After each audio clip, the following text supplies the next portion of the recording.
Şahzade Demir. Bismillahirrahmanirrahim. Türkiye'de 19 bölgede olduğu iddia edilen domuz çiftliklerinden yılda en az 3 milyon kilogram domuz etinin iç piyasada satıldığı iddiası son derece vahimdir. Tarım ve Orman Bakanlığı'nın resmi verilerine göre 2018 yılında Antalya'da 2, İzmir'de 1 olmak üzere ülke genelinde ruhsatlı 3 domuz işletmesi bulunmasına rağmen aradan geçen süredeki bu artışın nedeni ve çiftliklerden elde edilen etlerin iç piyasada kimlere, hangi amaçlarla satıldığı bilinmemektedir. Aralarında önemli zincir marketler ve restoranların da olduğu firmaların bu iç piyasaya sürülen etlerin alıcısı olduğu ve satışını yaptığı iddia edilmektedir.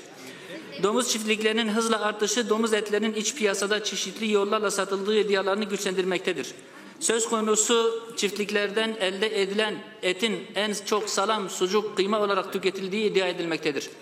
Tarım ve Orman Bakanlığı'nı toplumun hassasiyeti doğrultusunda bu iddialar karşısında harekete geçmeye